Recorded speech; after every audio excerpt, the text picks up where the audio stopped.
Hey everybody, what's going on? What's going on? It's your girl, Just T, y'all. Coming at y'all again with this little barbecue recipe thing I got going on. I hope you guys are doing awesome. I swear I really do. And all my supporters, guys, I appreciate you guys, y'all.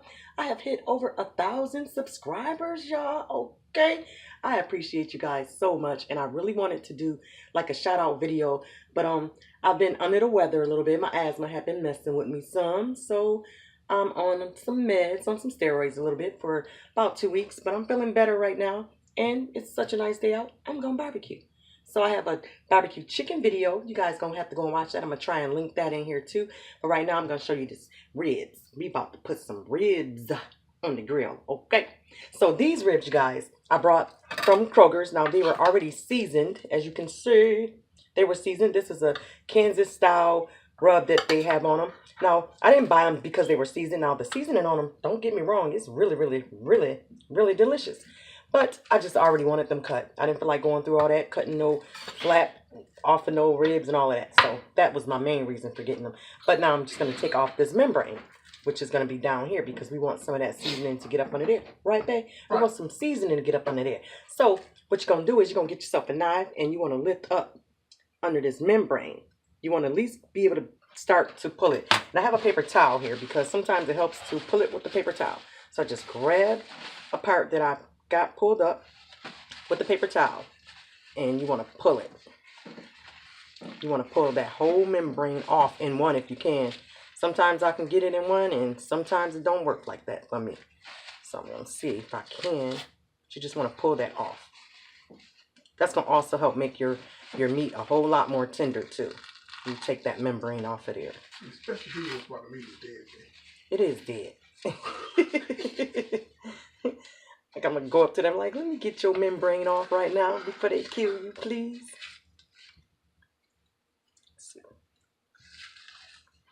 Yes, I can never get this joker off in one pull. So, oh, I'll be struggling, y'all, sometimes. Jesus Christ. Let's pull this off. Now, sometimes I can get it off, y'all, in one pull, but sometimes I can't. Sometimes it take me a little bit. And these ribs, too, the bag that they came in, if you were gonna cook those in the house, you could put them right in the oven in that bag. But if you put them on the grill, you can't do it. Okay, guys, so now we're about to move over to the next step. Got that membrane pulled off. You want to make sure that you wash your hands really, really good. Definitely when you're messing with any type of pork or poultry, any kind of meat, just wash your hands real good. I usually have some bleach water set on the side. So on that side, we got the bone side up right now, and I have some mustard, any kind of yellow mustard. I'm going to put some of this on there because that's going to help act as a binding agent for this seasoning to stick. Even though we got some on there, I still always add some more on there. So I'm just going to put some mustard, yellow mustard. Just going to squeeze some right on there. And I'm going to keep one hand clean, one going to be dirty, all right? So that one, well, not dirty, you know what I'm saying? It's going to get dirty. So I'm just going to rub this mustard all over this meat, like so. Now, if you have never tried this, even with the ribs that you have not, that have no seasoning on them, even though, like I said, these ribs have seasoning on them, you can put this mustard on there.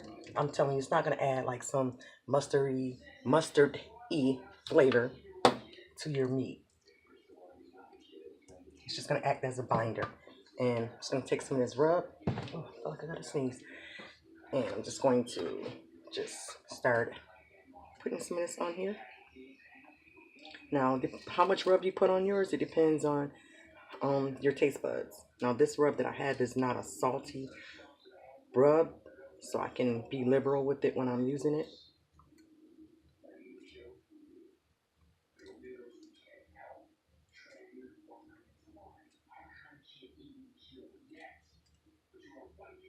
Well, you know, I'm going to add some of my other one on here, too.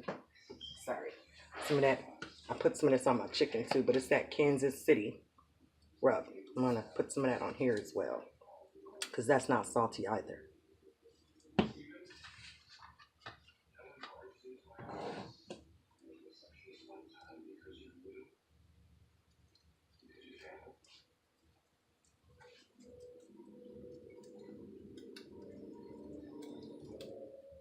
want a nice coat on top of it. These ribs gonna be so good, you guys. And we're gonna put these on a grill at 275. So you want to go ahead and get your grill and everything ready to get your ribs put on there. I'm just gonna flip this over, and I'm gonna do the same thing to the other side that I did to that side. Which I should have kind of left them, because when we put these on the grill, then the first time we're gonna put those on side up. Because we're gonna put these on the grill, uncovered, bone side up, for probably about, I'm gonna say probably about I'm gonna do like an hour uncovered, and then I'm gonna wrap them about another hour or two. So I just wanna get this mustard all over it now. Like I said, your hands gonna get dirty, so you can use gloves if you want to, but don't be acting like you scared of no food. Scared of no food. It's what's over there on the other side of the dish thing, babe. So again, I'm gonna go ahead and go in with some of the first rub. This is called pork barrel barbecue, just in case you guys wanna try it. And where did I get this? I think I might have got this from this definitely. Oh, I think I might have got this from Sam's Club. Sprinkling this on there.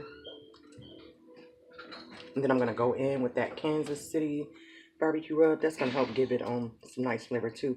Which the ribs were previously already seasoned before I even bought them with some Kansas City rub. So that's just going to add some more in there. Just going to go ahead and sprinkle some of this on there. And two, I'm going to actually clean my hands, because I don't want to do it right now because I have mustard on there. But you want to pat it, not rub it. You want to pat your dry rubs in. Don't rub it, because then you're just going to rub them off. All you want them to do, well, hell, after I get done with this, I don't even have to touch anything else. So I can do it with my clean hand. And I'll show you guys. Because you don't want to rub it, because then you're just going to rub off all of the seasoning that you just put on there. And where they do that, ain't nobody got time for that, right? So you're just going to go in and just pat. Not hard, just lightly. Pat that down so you can keep your seasonings on there. That's what that mustard is there for. And I'm just going to let these sit while my grill heats up. Okay, and right here, I'm just putting some hot water into a pot. I have some wood chips, some hickory wood chips. Oh, shoot. And I'm just going to put in here because I'm going to smoke those uncovered. So I just wanted to show you guys that step. You're going to want to soak them in some water. That's going to help them last longer so they don't burn as fast. So I would usually let them soak in some hot water until that grill gets nice and hot for us. All right, so I just want to show you guys that if you're planning on smoking your ribs too. But I put those wood chips in here, so I got those going on the other side. Got a little drip pan over here as well, and got those ribs that we seasoned right here. We're gonna put those on the grill. We're gonna put those on the grill just like this, how that is in that pan. So I'm gonna take them off that pan. I'm gonna lay those bone side down. And you want those away from the heat. Away from the heat. I like to squish them up a little bit. Squish them up. Just a little bit. We're going to let these go for an hour. Oh. Gosh, dang, that smoke is in my eyes. Going to let this go for an hour. And I'm going to come back in an hour. And you want to let that go on, right now it's on 300. I'm going to try to get it down to about 275 if I can. If not, 300 will still work, all right? I'll bring you guys back in an hour. And slap your mouth. Guys, so welcome back. So I'm just preparing my my foil, because those ribs have been on that charcoal grill for 1 hour, and you want that temp to be around about 275, 300. Mine was kind of a little bit over 300. Mine was probably temping at like 325. Kept trying to, mess around with it. It is what it is. But I had them on for an hour. So what I'm going to do right here is I have some foil, and I have two pieces of foil, because we're going to wrap those now. And you still want to maintain that temperature if you can at 275, 300, somewhere around there. I'm just going to lay some margarine down at the bottom of this foil. Now we're going to sit those ribs in here this is where they're going to really get tender at, because now they got some of that smoke in there from that hickory wood.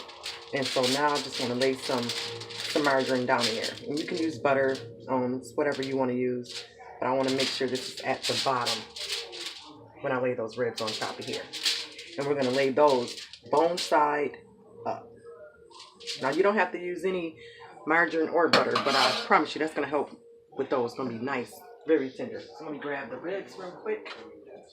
So these are the ribs.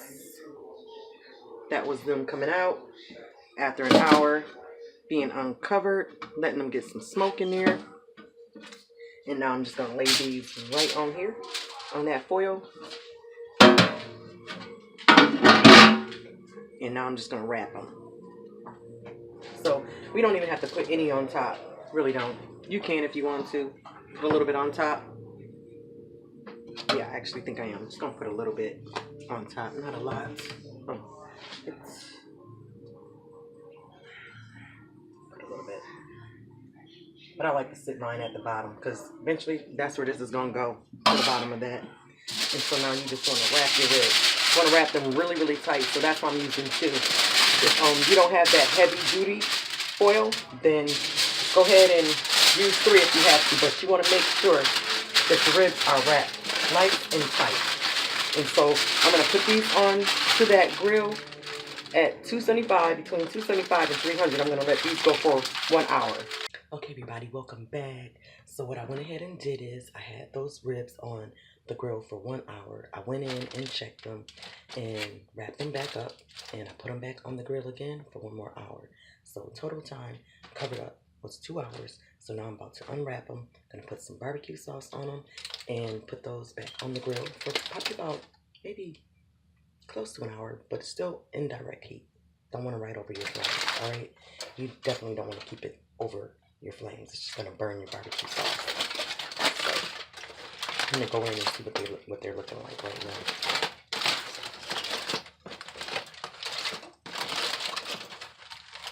It smells so good. And I would take it out, the camera outside, but it's actually starting to rain a little bit. I'm like, OMG.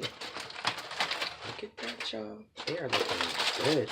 So now I'm just about to baste those with some barbecue sauce. And I'm going to go put these back on the grill. I'm going to put those on the grill, bone side down. Okay, I just wanted to show you guys, but I'm just going through with my barbecue sauce, just mopping it on. This is on the back side. And just mopping some of this barbecue sauce on there. And they're really, really tender, so they're definitely not going to be much longer on the grill. Because, yeah, if I try and pick it up, I'm pretty sure they're going to fall apart. And I don't want them falling apart right now. So I'm going to flip this over on the other side once I get it on the grill. And I'm going to do the same thing. Indirect heat. And I'm just going to mop them with that barbecue sauce, all right? And I'll bring you guys back when they're done. So this is what they're looking like. It's been like a half an hour. And I went ahead and mopped the top with that barbecue sauce. So I'm just going to let those go for probably like another 15 minutes maybe. I just want to get a nice, glaze on that top because the ribs are actually done. All right, so I'll bring you guys back when I bring them in the house. All right, guys, and indirect heat. Still working on indirect heat. Okay, everybody, welcome back. I went ahead and took those barbecue ribs off the grill. I had them on that last time. I didn't have them on for a full hour because I'm kind of hungry and I'm a little tired. So I had them on for about a half an hour on indirect heat, not over your charcoal where you're going to burn your barbecue sauce. And I'm not going to cut into it because, I just don't want to. But I am going to show you guys how tender they are. So I'm just going to try to, I don't know where I want to get this from. I don't even want to mess my ribs up. They look so pretty. But you can see how tender that is. Just falling off the bone. They're going to fall right off. Oh, it's hot. Really tender though. Real tender. Just trying to show you guys how tender that is. See that? You guys got to try this. Oh, so good. But as always, guys, I thank you guys for watching. I hope that you all have a blessed day. And as always, just cook. Cook. You know what I'm saying? Cook, smile, laugh, live. Y'all stay blessed. It's just tea. I'm out. About to go eat. Man, that's good. Bye. I started doing this, y'all. OMG.